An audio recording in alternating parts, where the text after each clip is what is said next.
저는 김성철입니다.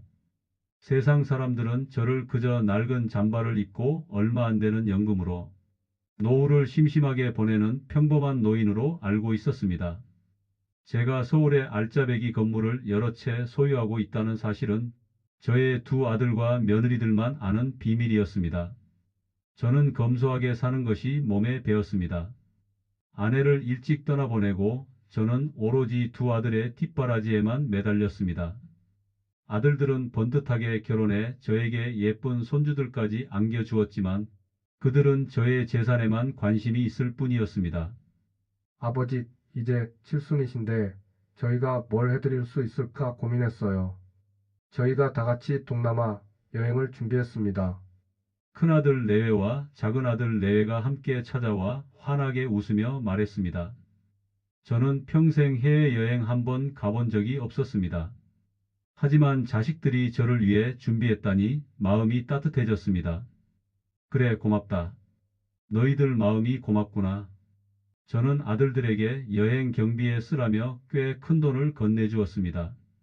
물론 저의 검소한 생활을 아는 아들들은 제가 이 정도 돈은 쉽게 줄 수 있는 사람이라는 것을 알고 있었습니다. 드디어 여행 당일 우리는 비행기를 타고 동남아의 휴양지로 향했습니다. 현지에 도착하자마자 곧바로 호텔부터 갔습니다. 짐을 두고 놀러 가려나 보다 생각했지만 이상한 분위기를 느꼈습니다. 아들들은 저에게 아버지 피곤하시죠? 저희는 시내 구경 좀 하고 올게요. 아버지께서는 편안하게 호텔에 계세요. 라고 말했습니다. 저는 처음으로 온 가족이 함께하는 여행이라 기대했는데 자식들은 저를 짐짝 취급하는 것 같았습니다.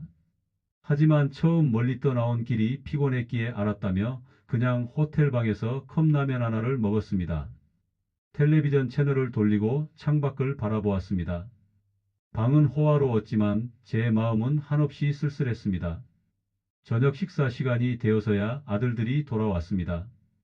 그들은 하루 종일 관광한 이야기를 신나게 떠들었지만 제가 호텔에서 뭘 했는지 외롭지는 않았는지 물어보는 사람은 아무도 없었습니다. 그들의 대화 속에서 저는 완전히 배제된 존재였습니다. 저녁을 먹으러 호텔 근처 식당에 갔지만 제가 먹을 수 있는 음식은 별로 없었습니다. 컵라면을 안 먹었더라면 큰일이었겠네. 아이들이 다 잘 먹으니 됐다라고 생각을 했습니다. 내일은 무슨 일이 있어도 저도 함께 따라가리라 결심했습니다. 다음 날 아침 저는 아들들에게 물었습니다. 오늘은 나도 너희들과 함께 가볼게. 어디를 갈 거니? 아들 내외들은 잠시 당황했지만 이내 마지못해 저를 데리고 나섰습니다. 저는 모처럼 아들들과 함께 여행한다는 사실에 설레었습니다. 하지만 그 설렘은 오래가지 못했습니다. 아들들은 저에게 맞는 관광지를 고르지 않았습니다. 그들이 선택한 곳은 땡볕 아래 험한 산길을 걷는 트레킹 코스였습니다. 저는 69세의 나이였고 평소에 무리한 운동을 즐기지 않았습니다. 걷는 내내 숨이 턱까지 차올랐습니다. 아버지, 천천히 오세요. 먼저 가 있을게요. 어휴, 저희가 모시고 다니려니 진이 빠지네요. 큰며느리가 노골적으로 짜증을 냈습니다. 아버지, 다음 코스는 더 힘든데 이제 그만 호텔로 돌아가시는 게 어때요? 작은아들이 저를 배려하는 척하면서도 사실은 저를 짐 취급하고 있다는 것을 느낄 수 있었습니다. 저는 그들의 눈치를 보느라 걷는 내내 힘들다는 말 한마디 하지 못했습니다. 하지만 제 얼굴은 땀과 힘듦으로 일그러져 있었을 겁니다. 점심 식사 시간이 되었습니다. 그들이 선택한 식당은 향신료가 강하고 현지인들만 가는 식당이었습니다. 저는 매운 음식이나 향이 강한 음식을 잘 먹지 못했습니다. 겨우 밥 한 숟가락을 뜨는데 작은아들이 비웃듯이 말했습니다. 아버지, 입맛에 안 맞으시죠? 여기 근처에는 한식 파는 곳이 없어요. 어차피 힘드시다고 할 거면서 뭐하러 자꾸 따라오세요. 저희끼리 다니는 게 훨씬 편한데. 그 말에 큰아들과 며느리들 모두 저를 보며 눈빛을 교환했습니다. 그들의 눈빛에는 짜증과 노골적인 무시가 담겨 있었습니다. 그들은 저를 돈은 냈지만 따라다니면 안 되는 존재로 취급하고 있었습니다. 저는 더 이상 참을 수 없었습니다. 숟가락을 조용히 내려놓고 자리에서 일어섰습니다. 미안하다. 너희들끼리 즐겁게 놀아라. 나는 먼저 호텔로 돌아가겠다. 저는 뒤도 돌아보지 않고 식당을 나섰습니다. 제 뒤에서 그들이 휴, 이제야 좀 편해졌네라고 속삭이는 소리가 들리는 듯 했습니다. 저는 평생 두 아들을 위해 헌신하며 살아왔는데 그 보답이 낯선 타지에서의 외면과 모욕이라는 사실에 피눈물을 흘렸습니다. 호텔로 돌아온 저는 텅 빈 방에 홀로 앉았습니다. 저는 이 여행의 진짜 목적이 무엇인지 확실히 깨달아야만 했습니다. 그날 밤 저는 분노와 배신감으로 잠을 이룰 수 없었습니다. 저는 억지로 잠을 청하려 했지만 이내 포기하고 거실로 나와 창밖을 바라봤습니다. 그때 옆방에서 들려오는 은밀한 대화 소리에 제 귀가 번쩍 뜨였습니다. 옆방은 큰아들 레가 쓰고 있었습니다. 그들이 호텔 방에서 술을 마시며 대화하는 소리였습니다. 여보, 아버님한테 너무 티나게 그러지 마. 아버님도 눈치가 있으실 텐데. 큰며느리의 목소리였습니다. 뭐가? 어차피 아버지는 뭘 해도 힘드시다고 할 거잖아. 칠순 기념이니 뭐니 하면서 돈은 좀 썼지만 여기까지 와서 다 아버지한테 맞출 순 없잖아. 맞아요, 형수님. 신경 쓰지 마세요. 이번에 사업자금 추가로 달라고 해야 되는데 그거 안 줄까 봐 그러지? 어차피 아버지가 돌아가시면 그 건물들은 우리 거야. 그거 미리 달라고 하는 건데 뭐. 큰아들의 목소리는 노골적인 탐욕으로 가득 차 있었습니다. 맞아. 우리가 괜히 이 돈 들여서 이 먼 곳까지 왔겠어요? 아버지도 돈 보태셨으니까 기분 맞춰드리는 척하고 있잖아요. 일단은 여행 대충하고 얼른 돌아가서 건물 증여해달라는 말 잘해보자고요. 작은 아들 레에도 옆방으로 넘어와 함께 이야기를 나누고 있었던 것입니다. 저는 충격으로 온몸이 마비되는 것 같았습니다. 제가 칠순을 맞아 가족의 사랑을 기대했던 이 여행이 사실은 자식들이 미리 상속을 염두에 둔 계산된 투자였다는 것을 깨달았습니다. 저의 노후는 돈 줄 그 이상도 이하도 아니었습니다. 저는 더 이상 그들의 목소리를 들을 수 없었습니다. 조용히 침실로 돌아와 눈물을 닦았습니다. 저는 평생 자식들을 위해 헌신했지만 그들은 저의 진정한 가치가 아닌 건물의 가치만을 보고 있었습니다. 날이 밝자 우리는 곧바로 귀국했습니다. 아들들은 귀국하는 내내 저에게 다음에는 더 좋은 곳으로 모시겠다고 생색을 냈지만 저는 그들의 웃음 뒤에 숨겨진 탐욕을 이미 보았습니다. 집에 돌아온 저는 더 이상 평범한 노인이 아니었습니다. 저는 아들들의 탐욕을 시험하는 마지막 주체가 되기로 결심했습니다. 저는 지금까지 유언장 같은 건 쓸 필요가 없다고 생각했습니다. 하지만 이제는 아니었습니다. 유언장이야말로 저의 마지막 무기가 될 것임을 알았습니다. 며칠 후 아들 네들은 기다렸다는 듯 본색을 드러냈습니다. 아버지, 이제 칠순이시니 편안하게 사셔야죠. 아버지 건물 어차피 저희 주실 건데 지금 명의를 넘겨주시는 게 좋지 않겠어요. 큰아들이 서류 뭉치를 들고 와 제 앞에 내밀었습니다. 그래요. 세금 문제도 있고 미리 정리하시는 게 저희도 편하죠.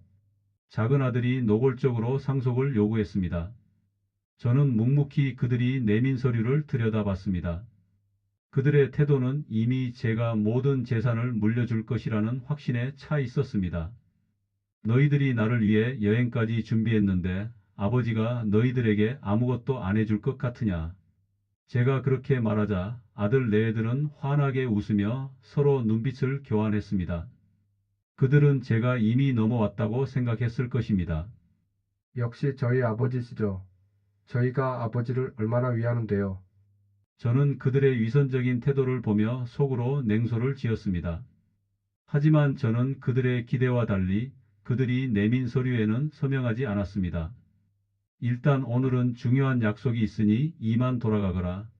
내가 며칠 내로 연락하마. 아들들이 웃으며 빨리 연락 주세요, 아버지. 라고 하며 돌아갔습니다.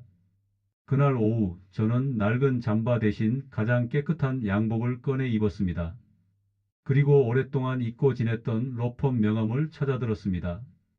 저는 부양과 공경을 조건으로 하는 단 하나의 유언장을 쓰기 위해 변호사를 찾아가기로 결심했습니다. 아들들의 탐욕이 저에게 정의를 실현할 마지막 기회를 준 것입니다. 저는 홀로 변호사 사무실을 찾아갔습니다. 변호사님, 저는 평생 모은 재산이 있습니다. 하지만 자식들이 저를 돈줄로만 생각하는 것 같습니다. 저는 유언장을 쓰고 싶습니다. 단 아주 강력한 조건을 넣어서요. 변호사님은 제 사연을 듣고 놀라셨습니다. 특히 효도 관광의 실체를 듣고는 분노를 금치 못하셨습니다. 김성철님, 한국의 유류분 제도는 자식의 권리를 보호하지만 부담부 증여라는 강력한 법적 장치가 있습니다. 이는 재산 증여에 특정 의무를 이행해야 한다는 조건을 거는 것입니다. 만약 자식들이 그 의무를 불이행할 경우 증여된 재산을 환수할 수 있습니다. 저는 무릎을 탁 쳤습니다. 이것이야말로 제가 원하는 최후의 무기였습니다. 좋습니다. 변호사님, 제가 원하는 유언장은 이렇습니다. 저의 모든 재산은 두 아들에게 상속되지만 내가 사망하기 전까지 나를 정성껏 부양하고 진심으로 공경할 것을 조건으로 합니다. 만약 이 조건이 불이행될 경우 모든 상속은 무효가 되며 재산은 다른 곳에 기부될 것입니다. 변호사님은 저의 결단에 감탄하며 유언장 작성을 도왔습니다. 그리고 저는 마지막으로 가장 치밀하고 결정적인 증거를 유언장에 첨부했습니다. 그것은 동남아 여행 때 호텔방에서 그들이 나눈 대화를 녹음한 녹음 파일이었습니다. 저는 이제 모든 준비를 마쳤습니다. 이제 남은 것은 마지막 심판의 날을 기다리는 것뿐이었습니다. 마침내 제가 아들 네들을 모두 불러 유언장을 공개하는 날이 왔습니다.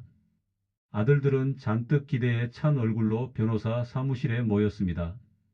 그들은 제가 재산 정리가 곧 상속이라고 생각했을 것입니다. 아버지, 이제 결심하셨군요. 큰아들이 웃으며 말했습니다. 그때 변호사님이 유언장 봉투를 뜯어 내용을 읽기 시작했습니다. 처음에는 아들들에게 모든 재산이 상속된다는 내용의 아들들은 서로 축하의 눈빛을 주고받았습니다. 그들은 이미 그 건물을 어떻게 활용할지 머릿속으로 계산하고 있었을 것입니다. 하지만 변호사님의 목소리가 단호하게 이어졌습니다. 다만 이 유언장은 부담부 증여 조건을 포함합니다. 즉, 김성철님이 사망하시기 전까지 두 아들과 며느리들은 김성철님을 진심으로 공경하고 정성껏 부양해야 합니다.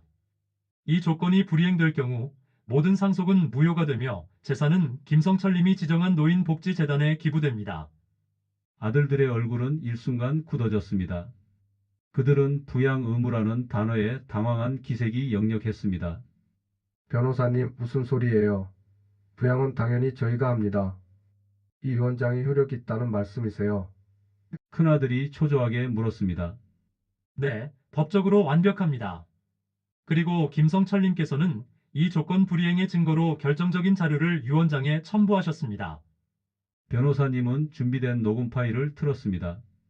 그것은 바로 동남아 여행 당시 아들 내외들이 어차피 건물은 우리 것이라며 아버지를 무시했던 대화였습니다.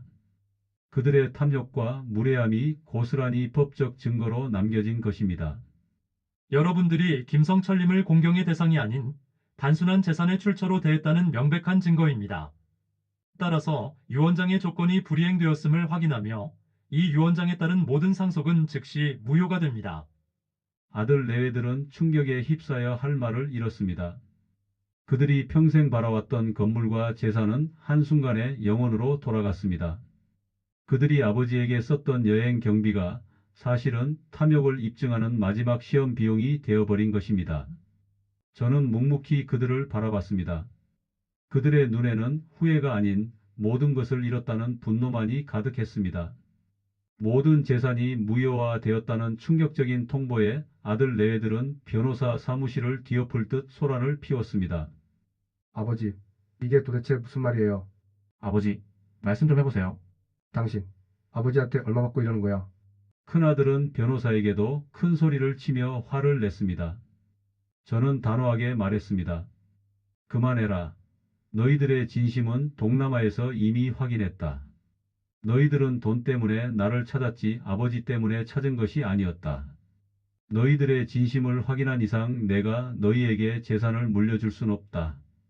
아들들과 며느리들이 한동안 소란을 피우다 변호사 사무실을 떠났습니다. 저는 마지막 복수 계획을 실행에 옮겼습니다. 저는 변호사님에게 내용 증명서 작성을 부탁했습니다. 내용 증명의 수신인은 두 아들이었습니다. 내용 증명의 내용은 이러했습니다. 귀아들이 칠순 여행 경비로 사용한 일금 3천만 원은 효도와 공경을 전제로 한 증여였으나 여행 과정에서 약속된 공경과 부양 의무를 명백히 불이행하였기에 이는 조건 불이행에 따른 대여금으로 간주한다. 귀아들은 7일 이내에 해당 금액을 아버지의 계좌로 즉시 반환해야 할 의무가 있다. 이것이 바로 제가 준비한 최후의 일격이었습니다. 그들이 탐욕으로 얻었던 여행의 즐거움마저 이제 갚아야 할 빚이 되어 돌아오게 된 것입니다. 며칠 후 아들들에게서 분노에 찬 전화가 걸려왔습니다. 아버지, 저희를 2번 죽이시려는 겁니까? 유산도 안 주시면서 이제 와서 여행비까지 돌려달라니요. 그 돈은 너희들이 나를 공경하는 신용을 했던 대가였고 너희들의 탐욕을 입증하는 비용이었다. 너희들은 내 재산을 잃은 대가로 너희들의 탐욕스러운 기억까지 빚으로 갚아야 할 것이다. 저는 매정하게 전화를 끊었습니다. 그들이 이 돈을 갚으려면 현재 진행하는 사업에 큰 타격을 입을 것이 분명했습니다. 하지만 이것이 바로 그들의 탐욕에 대한 정당한 대가였습니다. 그들이 저에게 주었던 고통에 비하면 이 정도는 아무것도 아니었습니다. 저는 그들의 비열한 후회 대신 정의로운 결단을 선택한 제 삶에 만족했습니다. 아들들은 결국 여행 경비를 빚으로 돌려막아야 했습니다. 그들은 잃어버린 유산 때문에 화가 나 있었는데 뜻밖의 빚까지 지게 되자 저를 향한 원망이 극에 달했습니다. 하지만 저는 또 다른 마지막 카드를 숨겨두고 있었습니다. 그것은 바로 숨겨진 금융 보증이었습니다. 저는 아들들의 사업 자금 일부에 대해 개인적인 담보와 보증을 서주고 있었습니다. 아들들은 제가 돈이 많으니 유사시 아버지의 재산으로 해결될 거라 믿고 무리하게 사업을 확장하고 있었습니다. 제가 모든 재산을 기부하고 상속을 무효화하자 금융권은 곧바로 반응했습니다. 김성철의 재산이 사라지자 아들들의 사업 자금에 대한 보증 위험이 급등한 것입니다. 아들들은 잇따라 사업 실패와 신용 하락을 겪기 시작했습니다. 그저 아버지의 유산만 바라보며 허황된 꿈으로 무리하게 확장한 사업이 그들의 발목을 잡았던 것입니다. 그들이 그렇게 갈망했던 돈 때문에 결국 스스로 가진 모든 것을 잃게 된 것입니다. 그들이 저에게 했던 무시와 모욕, 그리고 탐욕스러운 계획의 결과는 너무나 참혹했습니다. 저는 이 모든 과정을 지켜보며 아무런 후회도 하지 않았습니다. 저는 돈 때문에 그들의 인생을 책임져야 할 의무가 없었습니다. 그들의 탐욕은 제가 주는 벌이 아니라 그들 스스로가 내린 심판이었습니다. 며느리들은 저에게 찾아와 눈물로 애원했습니다. 아버님, 제발 도와주세요.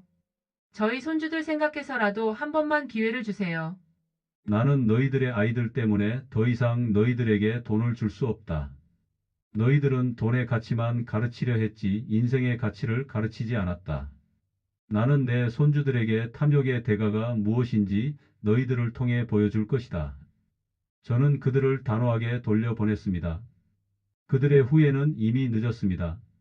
제가 그들에게 남겨줄 수 있는 유산은 이제 돈이 아닌 냉정한 교훈뿐이었습니다. 저는 저의 재산을 어떻게 써야 좋을지 깊이 생각하게 되었습니다. 평생 벌어서 모아두기만 했지 어떻게 써야 할지는 생각해 본 적이 없었습니다. 아들들과 마찬가지로 내가 죽을 때 아들들에게 한 푼이라도 더 남겨주자는 생각이었습니다. 저는 아들들의 탐욕 때문에 잃어버릴 뻔했던 재산을 환수하여 작은 복지센터를 운영하기로 했습니다. 자식들의 외면으로 외로운 노인들 밥 한 끼, 제대로 먹지 못하는 어르신들을 위해 무료 밥집을 운영하기로 했습니다. 집에서 외롭게 김치와 밥만 먹던 어르신들이 여기 복지센터에서는 여럿이 어울려 이야기를 나누며 따뜻한 밥을 먹게 되었습니다. 그것만으로도 저는 뿌듯했습니다. 저는 더 이상 낡은 잠바를 입은 외로운 노인이 아니었습니다. 저는 정의를 실현하고 나눔을 실천하는 존경받는 인물이 되었습니다. 아들들은 뒤늦게 후회했지만 이미 때는 늦었습니다. 그들은 스스로의 탐욕 때문에 모든 것을 잃었고 이제는 저에게 찾아와 용서를 구할 염치조차 없었습니다. 그 뒤로 아들들은 저를 찾아오지 않았지만 저는 외롭지 않습니다. 가끔 찾아오는 아들들만 기다리며 무료한 일상을 보내던 김성철은 더 이상 없습니다. 저에게는 매일매일 할 일이 생겼고 그 일을 하는 제 자신이 너무 좋습니다. 전보다 잠도 더 잘 자고 밥도 더 잘 먹고 운동도 하며 더 규칙적이고 건강한 생활을 하게 되었습니다. 저는 창밖을 바라보며 미소를 지었습니다. 칠순의 나이에 저는 가장 소중한 유산을 얻었습니다. 그것은 돈이 아니라 나눔을 통한 자유와 존경이었습니다. 저는 제 삶의 마지막 페이지를 권선징악이라는 통쾌한 결말로 장식했습니다. 이 사연을 듣는 모든 부모님들께 드리고 싶습니다. 당신의 자녀가 당신의 돈을 사랑하는지 아니면 당신 자신을 사랑하는지 의심이 든다면 침묵하지 마세요. 당신의 재산은 당신의 마지막 무기가 될 수 있습니다. 그리고 자녀들에게 말합니다. 부모님의 돈은 당신의 것이 아닙니다. 부모님을 대하는 당신의 태도가 당신의 인생 전체의 운명을 결정할 것입니다. 탐욕은 스스로를 파멸시킵니다. 저는 70세에 인생의 가장 큰 시험을 통과했습니다. 당신의 마지막 인생 무대가 사랑과 공경으로 가득 차기를 기원합니다. 재산보다 귀한 것은 당신의 존엄성입니다. 당신의 마지막 유산을 지키십시오.